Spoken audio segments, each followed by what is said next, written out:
എങ്ങനെയുണ്ട്? കുഴപ്പമില്ല. ഒരുപാട് പേര് വന്ന് നോക്കിയതാ. പണം മാത്രം പോരല്ലോ. അതെ, നമ്മുടെ കണ്ണിലെ കൃഷ്ണമണി പോലെ നോക്കുന്ന വണ്ടി ഒരാൾക്ക് കൊടുക്കുമ്പോ വാങ്ങുന്നവന്റെ പാരമ്പര്യം കൂടി നോക്കണ്ടേ? പാരമ്പര്യം നോക്കാൻ ഇത് മോളെ കെട്ടിച്ചു കൊടുക്കുന്ന കാര്യമൊന്നുമില്ലല്ലോ. വണ്ടി കച്ചവടല്ലേ. എന്നെ സംബന്ധിച്ചിടത്തോളം അതിലും വലുതാ. ഓ അതേ, ബാർഗെയിനിങ്ങിനൊന്നും ഞാനില്ല. പറഞ്ഞ കാശും എൻ്റെ വണ്ടിയും കൂടി അങ്ങ് തരും. ഏയ് അതൊന്നും പറ്റില്ല. ഞാൻ പറഞ്ഞതിൽ ചില്ലി കാശ് കുറയില്ല. എന്താ അച്ചായ ഇത്? ഒരുമാതിരി മീൻ കച്ചവടം നടത്തണ പോലെ. അജേട്ടൻ കുറേ കൂടി കയറ്റി വെക്കും. അതെ, ആ താക്കോൽ അങ്ങോട്ടും ഇങ്ങോട്ടും കൈമാറിയിട്ട് അതങ്ങോട്ട് ഉറപ്പിക്ക്. അജേട്ടാ കൊടുത്തേ. അല്ല പിന്നെ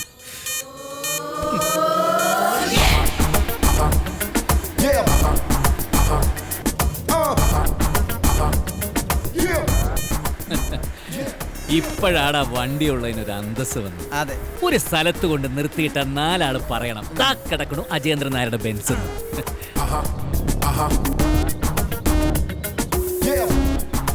ആ പഞ്ചായത്ത് പ്രസിഡന്റിന്റെ റേഷൻ കടയല്ലേ?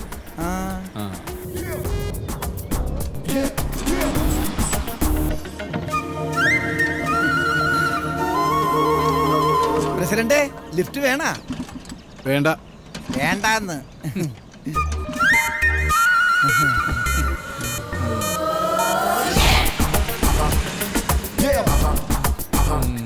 അജയേട്ടൻ എന്തൊരു പ്രത്യേക സന്തോഷം ഉണ്ടടാ. അവൾ എന്നെയാ കല്യാണം കഴിച്ചിരുന്നെങ്കിൽ ഇപ്പൊ വെയിലത്ത് നിന്ന് വേർക്കേണ്ട വല്ല കാര്യം ഉണ്ടായിരുന്നു. ബെൻസിൽ ഞെളിഞ്ഞിരുന്നങ്ങ് പോവായിരുന്നില്ലേ? ആ പക ഇപ്പോഴും മനസ്സിൽ നിന്ന് പോയിട്ടില്ലല്ലേ? ആദ്യം സ്നേഹിച്ച പെണ്ണ്, ആദ്യം സ്വന്തമാക്കാൻ മോഹിച്ച വണ്ടി, ആദ്യം പണിയാൻ കൊതിച്ച വീട്, അതൊന്നും അത്ര പെട്ടെന്ന് മനസ്സിന്ന് പോകൂല രമേശ. പെണ്ണിനെ പോലല്ലോ വീട്, അത് ഇനിയും പണിയാലോ. പണിയണം. പൂമുഖവും നടുമിറ്റവും 4 കെട്ടക്കുള്ളൊരു വലിയ തറവാട്. ഈ സിനിമകളിലൊക്കെ കാണില്ല, അതുപോലെ ഒരെണ്ണം. പക്ഷെ അങ്ങനെയാണെങ്കിൽ അതിന് മുമ്പിൽ ഒരു ബോർഡും വെക്കാം, വരിക്കാശ്ശേരി മനാന്ന്. അല്ല, പേര് നിർബന്ധമില്ല. പക്ഷെ അതിനു മുമ്പിൽ അജയേട്ടൻ ചാരിക സെരിലിങ്ങനെ കിടക്കണം.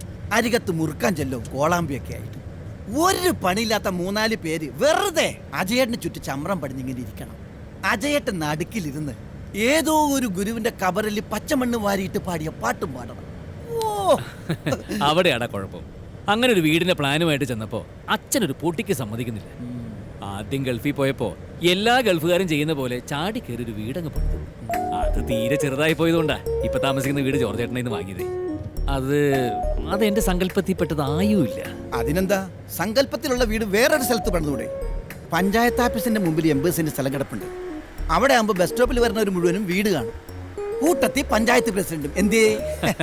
അല്ല, അവിടെ നല്ല ഷോപ്പിംഗ് കോംപ്ലക്സ് അല്ലേ? ഇനിയുള്ള കാലം നാട്ടിൻപുറത്ത് ആരെങ്കിലും ഷോപ്പിംഗ് കോംപ്ലക്സ് പണിയോ? അതൊക്കെ നമുക്ക് സിറ്റിയിൽ പണിയാലോ. പക്ഷെ ഒരു പ്രശ്നമുണ്ട്. ആ സ്ഥലത്തിന്റെ കരാറ് നാളെ നടക്കാനില്ല ചേട്ടാ. ഒരാഴ്ചക്കുള്ളിൽ തീരും ഉണ്ടാവുന്ന കേട്ടത്. നീ ഇതൊന്ന് നേരത്തെ പറയാത്തത്? അഡ്വാൻസ് ഇത്തിരി കൂട്ടിക്കൊടുത്താലോ? രക്ഷയില്ല. അത്രയ്ക്ക് മോഹമാണെങ്കിൽ നമുക്ക് ഇന്ന് കയറി വെട്ടാം. ഒരു പൊടിക്ക് പൈസ കയറ്റി വെച്ചിട്ട് കൈയോടെ തീർന്ന് പറഞ്ഞാല് സംഗതി തിരിയും. അത്രയും പൈസ റോൾ ചെയ്യണമെങ്കിൽ ഒരു മാസമെങ്കിലും എടുക്കും. അല്ലെങ്കിൽ പിന്നെ ബാങ്കിൽ നിന്ന് FD പൊളിക്കണം. ആ മാനേജർ ഒരുപാട് നിർബന്ധിച്ചിട്ട് പൈസയാ 2 മാസമാവുന്നുള്ളൂ. ഇപ്പൊ തന്നെ തിരിച്ചെടുക്കാന്ന് പറഞ്ഞാൽ അത് ഒരു കുറച്ചിലല്ലേ? കുറച്ചില്ല. പൈസ അറേഞ്ച് ചെയ്യാൻ അജയേട്ടൻ എത്ര ദിവസം വേണ്ടി വരും? 1 മാസം. അത് കഴിഞ്ഞ കോടികളല്ലടാ കയ്യിൽ വരാൻ പോണത്. അവര് പറയുന്ന വില. 1 മാസം വരെ റോൾ ചെയ്യാൻ പൈസ കിട്ടിക്കഴിഞ്ഞാ നാളെ കച്ചവടം നടത്താലോ. ഡൺ.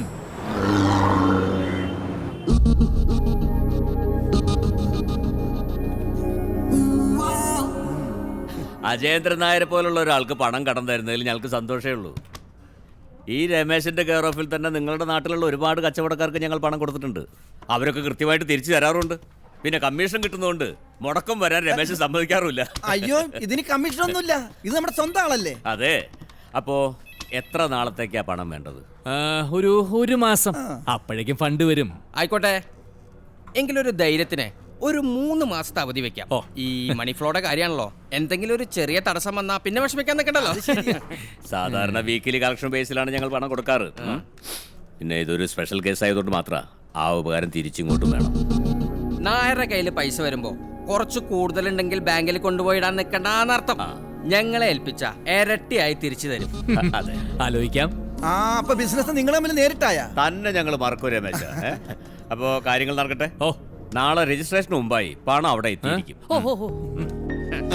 ഒരു പുതിയ ബിസിനസ് ഡീൽ തുടങ്ങുന്നതിന് മുമ്പ് അതൊരു 2 പെഗൊഴിച്ച് നനച്ചുറപ്പിക്കുന്നല്ലേ നല്ലത്. അതിനെന്താ എന്താ സംശയം? എന്നാ പിന്നെ നനയ്ക്ക് തന്നെ. കണ്ടോ എടുത്തി വഴിയിലെങ്ങാണ്ട് കിടന്നിരുന്ന പൂച്ചയാ. കാല് മുറിഞ്ഞിരിക്കാന്നും പറഞ്ഞ് അതിനെയും പിടിച്ചുകൊണ്ടുവന്ന് ദേ ഇപ്പം മരുന്ന് വെച്ച് കിട്ടുക. ഇവളാരാ വെറ്റിനറി ഡോക്ടറോ? ദേ അച്ചു, അല്ലെങ്കിൽ തന്നെ നിന്റെ പൂച്ച അച്ഛനും തമ്മിൽ കടിപിടിയാ. ഇനി ഇതിനെ കൂടി കണ്ട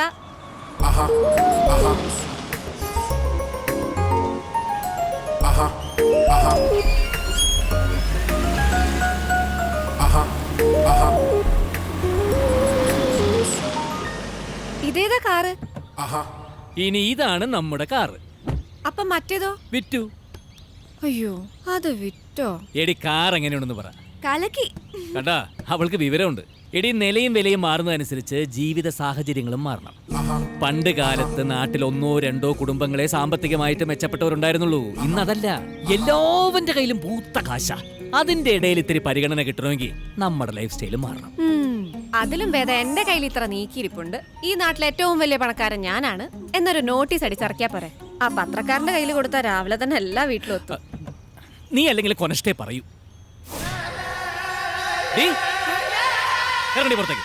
ഈ വൃത്തികെട്ട മൃഗത്തിനെയും കൊണ്ടാണോ ഇതിനകത്ത് കയറുന്നത്? മൃഗോ? പിന്നല്ലാതെ ഇതെന്താ പക്ഷിയാ?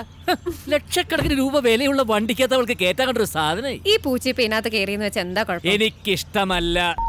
അങ്ങനെ പറഞ്ഞാൽ എങ്ങനെയാ? അജേന്ദ്രൻ നായരുടെ വീട്ടിലെ പൂച്ചയ്ക്കും കാണില്ല ഇച്ചിരി ഗമ്മയും പത്രാസും ഒക്കെ. ഈ വീട്ടിലെ പൂച്ച വരെ ബെഞ്ചിലാ പോണേന്ന് പറയാലോ. എന്റെ അപ്പനായിട്ട് തുടങ്ങിയതായി ടാക്കീസ്. അന്ന് പ്രേമനസീർ വന്നിട്ട് അത് ഉദ്ഘാടനം. ഓർമ്മയുണ്ട്. അന്ന് ഞാൻ കൊച്ചു കുട്ടിയായിരുന്നു. ഉദയായുടെ പൊന്നാപുരം കോട്ടയായിരുന്നു ഉദ്ഘാടന ചിത്രം. നമ്മൾ അതൊരു 5-8 പ്രാവശ്യങ്ങളിൽ കണ്ടേ സുഗത? എനിക്കെങ്ങും ഓർമ്മയില്ല, ഞാൻ തൂറിൽ പിടിച്ചെടുക്കായിരുന്നു. കണ്ടിട്ടുണ്ട് സുഗത, കണ്ടിട്ടുണ്ട്. തറയിലും ബെഞ്ചിലും ഒക്കെ ആയിട്ടിരുന്ന് എത്ര പടങ്ങളാ കണ്ടിട്ടുള്ളത്. അത് തന്നെ സ്വന്തമാക്കാന്നൊക്കെ പറയുമ്പോ എനിക്കങ്ങോട്ട് വിശ്വസിക്കാൻ പറ്റില്ല. എനിക്കും. എന്താ സുഗത ഒരു താല്പര്യമില്ലാണ്ട്? സിനിമ കാണാൻ തിയേറ്റർ വാങ്ങേണ്ട കാര്യമില്ലല്ലോ, ഒന്നുകൂടി ആലോചിച്ചിട്ട് പോരെ. സുഗതേട്ടാ, നിങ്ങൾ മീൻ വിൽക്കണ പോലെ എല്ലാം കാണരുത്. സുഗത, ഈ സിനിമാ ടാക്കീസ് എന്ന് പറയുന്നത് ഒരു നാടിന്റെ മനസ്സാ. ജാതിയും മതവും പണവും ഒന്നും നോക്കാതെ ആളുകൾ ഒത്തൊരുമിച്ച് വന്നിരിക്കുന്ന ഒരേയൊരു സ്ഥലം സിനിമാ ടാക്കീസ് മാത്രം. അപ്പൊ ബാറാ, അവിടെ ജാതിയൊക്കെയാണല്ലോ കച്ചവടം. പലരും വന്നതാ. ചിലവര് കല്യാണ മണ്ഡപം, ചിലവർക്ക് ഷോപ്പിംഗ് കോംപ്ലക്സ്. പക്ഷെ തിയേറ്റർ നടത്താൻ വരുന്ന ആൾക്കാർക്ക് മാത്രമേ കൊടുക്കുള്ളൂ എന്ന് എനിക്ക് വാശി. അതെന്തായാലും നന്നായി. ആദ്യം നമുക്കിതൊന്ന് പൊളിച്ച് പണിയണം. സീറ്റൊക്കെ മാറ്റി AC വെച്ച് ഡീറ്റെയിൽസ് ആക്കി റിലീസ് പടം തന്നെ കൊണ്ടുവന്ന് കളിപ്പിക്കണം. അന്ന് പ്രേംനസീർ വന്നെങ്കിൽ ഇന്ന് മമ്മൂട്ടിയെ കൊണ്ടുവരണം. ഒപ്പം മോഹൻലാലും ആയിക്കോട്ടെ. ഇത് വിൽക്കണ കാര്യം ആലോചിക്കുമ്പോ എന്റെ ചങ്ക് പടയ്ക്കുക മോനെ. പക്ഷെ പിള്ളേർക്ക് താല്പര്യമില്ലെങ്കിൽ ഞാൻ എന്ത് ചെയ്യാനാ? എനിക്ക് തന്നു വിചാരിച്ച് എപ്പോ വേണമെങ്കിൽ ഇങ്ങോട്ട് വരാം. ഒരു കസേര വർഗീസേട്ടനായിട്ട് എപ്പോഴും ഇവിടെ ഉണ്ടാവും. കസേരയുടെ കാര്യം അവിടെ നിൽക്കട്ടെ, നിങ്ങൾ കച്ചവടം പറയും. 6 മാസത്തെ എഗ്രിമെന്റ്, ഒരു 5 ലക്ഷം റുപ്യ ഇപ്പൊ കയ്യിലേക്ക് തരും. ബാക്കി 6 മാസം കഴിഞ്ഞ് രജിസ്ട്രേഷന്റെ സമയത്ത്. അതൊന്നും പറ്റില്ല, റെഡി കേഷൻ ആളുള്ളതാ. എന്നാ ഇങ്ങനെ വേണമെങ്കിൽ ഇത് അവർക്ക് കൊടുത്തോട്ടെ, നമുക്ക് പോവാ. അങ്ങനെയല്ല, തീരെ 6 മാസം കഴിഞ്ഞു മതി. അവർക്ക് തിയേറ്റർ നടത്താനല്ല, നിങ്ങൾക്ക് അങ്ങനെയല്ലല്ലോ. മോൻ ഐശ്വര്യമായിട്ട് കിഴക്കോട്ട് തിരിഞ്ഞ് അഡ്വാൻസ് തന്നെ. ഇവിടെ കിഴക്ക് എവിടെയാ? അതെ, കിഴക്കോട്ട് തിരിഞ്ഞു തന്നാലും പടിഞ്ഞാട്ട് നിന്ന് വാങ്ങിക്കുന്നതിൽ ഐശ്വര്യ കുറവൊന്നുമില്ലല്ലോ. ഏതായാലും കച്ചവടം നടക്കട്ടെ, എനിക്കിത് കണ്ടു നിൽക്കാൻ വയ്യ, ഞാൻ പോവേണം. ചാളയുടെ അയിലയുടെ വില അല്ലാതെ വേറെ ഒന്നും അറിയാൻ പാടില്ലാത്ത കിഴങ്ങനാ. മേലാൽ ഇങ്ങനെയുള്ള ആൾക്കാരെ ഒരു ബിസിനസ് ചെയ്യുമ്പോ കൂടെ കൊണ്ടുവരരുത്. പാവല്ല. എന്ത് പാവം? കാശിതാ മോനെ.